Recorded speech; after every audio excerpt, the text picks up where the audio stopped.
back to Everyday Whiskey. I'm Mike. And I'm Dan.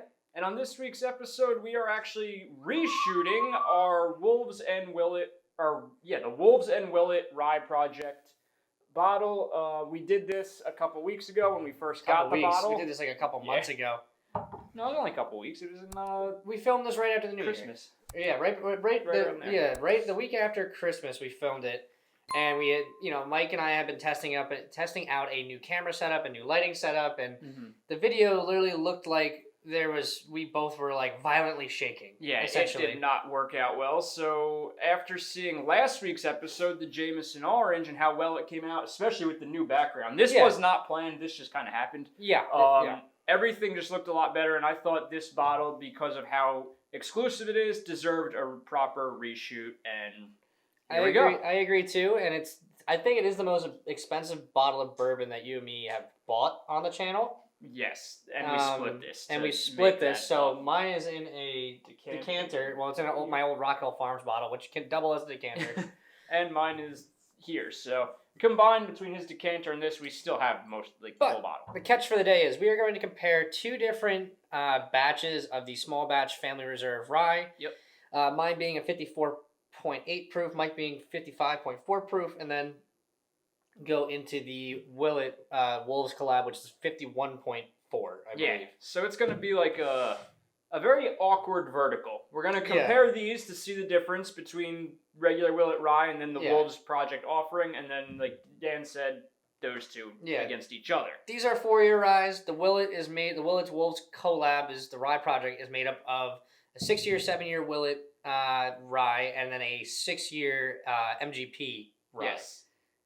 So all right, enough talky. Let's drinky. Yes. All right, let's get into this. So we want to do the ryes first? Yes. See how those fare first. See if we can. There we go. That is very simple label, family crest.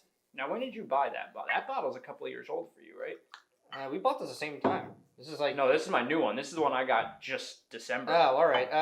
This is 2 years old. So yours is 2 years. So they're definitely different batches. Yeah, and that's the issue. I thought they put batch numbers, but I guess they don't. And this is the issue that some people do have with these Willett Family Reserves, like especially the ryes, because these are the most available ones. Yeah. Is that they change a lot, just because technically Willett is a big distillery, but they have only really been distilling their own stuff for the past 10 years. Yeah. So the ages aren't crazy high on them, and the variability is also very high. So the consistency is not there, which it's not supposed to be. No. So, but that's why we're doing what we're doing right now. So let's get into it. Cheers. Let's see how they go. Nose is pretty similar, I think. I don't know. I've had this, so I know the nose. On this one, it drinks like fucking green tea. Mm-hmm. It drinks like green tea, like herbal, real green tea. Yeah. But the nose is literally just like cloves, pepper, and a little bit of licorice. Mm-hmm. Maybe a little dillweed. See, I get a little licorice and clove on the taste. Do you get dillweed? Now I'm getting dillweed in the back. A little bit of that. The very back end. All right. This is yours. You do that. Yep. Side note, I have not had this rye since we did it on the show. Oh, really? I haven't drank it either. So. I don't know. I open all the stuff. We open all of our bottles, but I really don't drink a lot of the expensive stuff often. It's not because I don't want to drink the expensive stuff. It's just because sometimes I get more enjoyment out of some of the cheaper stuff. Like right now, some of my favorite bourbons right now, and we were talking about this before we started filming, was the Blue Note. Yeah. Juke Joint, and/or any of the barrel picks of the Juke Joint. The Rebel Cash Strength weeded editions, the store picks are really good. Ooh, and I've really been digging. I've actually been killing the Heaven Hill Black Label. The Black Label? Yeah, dude, I like good. them. Yeah, I like That's really good. Yeah, I just went to town over the weekend. I was drinking the one you got me, the Evan Williams 100 proof. Yeah. Bottled and bond. Oh, it's a phenomenal bottle. So simple, so good. This nose is different. Now, It smells like dillweed. This smells like, or black licorice. One of the black licorice. A little oakier on the nose, but you're going to notice a lot more cinnamon, if I recall correctly. Not on the nose, on the palate. If I get wood on the nose, it's faint, and it's very faint. It's very faint. It's not prominent at all. Oh yeah, that's straight up cinnamon. Mm-hmm. See, this tasted like cinnamon when we got it, so I'm assuming the air has kind of changed it, which is fine. That's fun. But this is strong cinnamon and baking spices. This is great. This is what I remember. This is really good. Yeah. Yeah, this is the one my regional got me for Christmas, and since I opened it that day. I've been like enjoying it a lot. And for so in New Jersey, so this is all the pricing we obviously quote you guys is off New Jersey market. Yes. You should get this for around 60 to 70. It somewhere in there. Excuse me. There are some stores, because again, it's not always available. Some places will bump that up to like 80, 90. Yeah. The good price though is 70. Yeah, for the most part, you'll get this in that 60, 70 range, and I think it's a fair price. Yeah, that's where I would greenlight it, and having a bunch of different high end ryes that we've had. Mm-hmm. That's where this does belong. It's like a $70 bottle. I truly do think if we're gonna call it drinks as a $70 bottle. Yeah, most definitely. And I like it. It's still one of my favorite ryes. If we're going up into $100 and I'm going rye, I might buy the Dickel Leopold Brothers collab, even though it does have some spotty reviews. It does. It's a cool bottle though. I would buy that over this, just out of that factor. I'm on the fence. I don't know if I want to buy it. I will not be purchasing one. I had a sample. I got a sample from shout out Tony, aka Fuko Man. Thanks for the sample. It was good, but just not worth it. Yeah, it just wasn't worth it. It's not cheap for where I've seen it around here. Not at all. So we won't be doing it on the show just because I'm not gonna buy anything I don't like, especially for $100. It's not gonna happen. Mm-hmm. Right here, let's shift this to the center. Next is going to be the main attraction. So again, I love the labeling on this. I don't know if I'm going to try to edit the this. The labeling looks like a Willett label, but the bottling is, I don't know, it's just satisfactory. The cork is so satisfying. Everything about this, if it doesn't show up that clear, I'm going to try and do something. It's because it's just a plain white. It's just white, so label, it might wash out a little bit. Dan, you found out something cool about the top on this, too. Yeah, so, essentially, I'm trying to how to do this a short way. So the top of the cork, like this, this piece, is a replica of a. I'm gonna choke it. I gotta take this. This is fun. So they have talking so hard, so hard. So the gentlemen who own Wolves have a family heirloom baseball bat that has been passed down from generation to generation, aka the definition of family heirloom. And the cork topper is a direct replica of the butt of the baseball bat that's their family heirloom. Yeah. Which also somehow winds up being one of the more ergonomical corks that we have. Yep. So I like it. You get a nice grip on that. And we've already talked about the blend. It's 3 different ryes, 2 7-years and a 6-year. One of them is an MGP, 51%. There will be a batch 2 being released this spring. Yep. That will come out at cash strength. And the 6 and 7-year rye that Willett uses, they are both 74%, so they're high ryes. And then the rye the MGP rye is a low percentage rye. I think it's 51%. 51%. Yeah, 51% rye. All right, let's go. Let's find it. Let's see what happens. Cheers. Oh, let's crack that.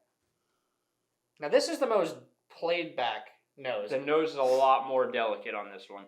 I'm almost getting really sweet tones here, though. Very sweet. I don't want to say butterscotch, but I want to say like a caramel, like a light kind caramel, like a caramel, like a caramel like oaky caramel, nose. Maybe caramel and pepper, like a somehow little pepper. like a spicy caramel. I don't know, spicy caramel makes sense, but not like chili spice. This is like our version of smeller vision. Like you can't smell what we're smelling, but like if you could picture like a caramel cube.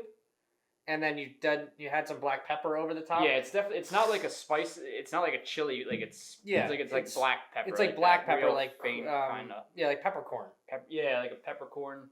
And then you get a little bit of that herbaceous note in the back end from like that classic MGP note you get. Yeah. Yes. So the low rye, the 51% is a sourced product. It's that 51% one that's sourced. It's MGP. It's from Indiana. Now this one is the lightest palate out of all 3. It's the least aggressive out of all 3 because it is aged another 3 years on average, essentially for the rest of it. But it's also got the most.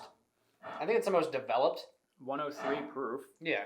So we're not far off. We're not crazy proof off, and it's much cleaner. Oh my god, it's tickling my nose. Yeah, it's much cleaner. It's much smoother, which I don't like saying smooth, but it is smooth. Especially for a rye, when people think rye is like this big spice bomb, this is not that. This is definitely dialed back. Yeah.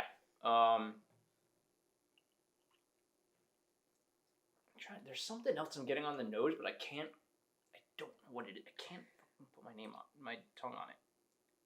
I'm literally just getting peppercorn and dillweed on the palate. Yeah, I am too, and that's why I'm glad we split this bottle. Yeah, because it is not worth it. No, this is Like I think this bottle is worth $110. It is, and that's I think about this bottle's what we worth played. $110. So yeah. So I was lucky enough, and I'm actually going to show you this picture after we get off camera. Yeah.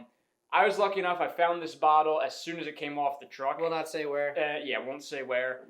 It was listed for about like $220 plus tax. We split it even. It came out to be like $117 after tax even. I still think that's a little high for it. I think $149, like $150 for this bottle. I absolute most. Yeah, I think that's realistic. And I think you would pay that price if you're a collector. Yeah, if you want this. Yeah, this is definitely a collector-y bottle because I think Yeah. if you're just like an everyday whiskey guy or girl or whatever person, this is not something you would buy because it's not like there's a wow factor to somebody who's educated in the Willett, brand, but other than that, this is a collector's. I hate to say it, but it's a collector's bottle. I would not. If you're just browsing the shelves and you saw this on the shelf, and for some stroke of luck you saw this right next to it, it's not worth the $100+ extra. Go with this one for sure. I think at minimum you'd see this for $200. I think that's the bottom. Is $200. I don't think you'll ever see that because what I was gonna say, I'm gonna show you off camera. Yeah. I'm curious. I saw this 5 bottles in a lockbox in a store. Want to try and guess what they were selling them for? It's museum prices probably. So it's probably like $700. No, a little bit lower. $499.99. Yep, okay. Spot on. $4.90. So so at $4.99, fucking run. So so that point, wherever that place is they're doing secondary pricing. All right, so just run. Without getting more into it, this drink's very if you were gonna blindfold me, I'd pick this. Yeah. I'd pick the 111.6 proof Willett Family Estate Rye. The flavors are more developed. This may be smoother, but this is the whole Johnny Walker Blue argument. Is smoother better than, does age define how good a whiskey is? No. Yeah, the price. It does not.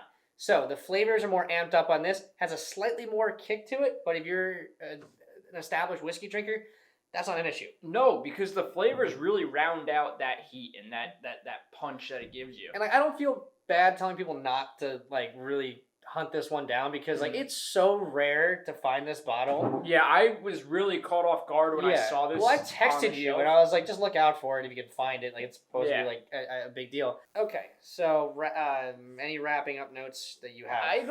The only thing I'm gonna say is that all 3 of these are extremely different. Each and every one. Yeah, extremely different. And we're not saying that the Rye Project. We're not saying the Rye Project's bad. It's very good. It is. It's just the price tag is what really brings it down. Like I'm gonna spend $70 every day on one of these. Yeah, I would too. So that's where I'm at with that. So if you guys see any Willett Family Estate Ryes out in the wild, you don't currently own one, pick one up. Definitely pick one up. They're worth the price. If you see a Willett Wolves collab and you're a collector, don't pay over $200. Yeah, no, I really just don't. Yeah, just don't do it. Just don't. So at the end of the day, thank you for watching. Drink safely. If you're drinking with us, thank you for drinking with us. That's it. Cheers. Bye.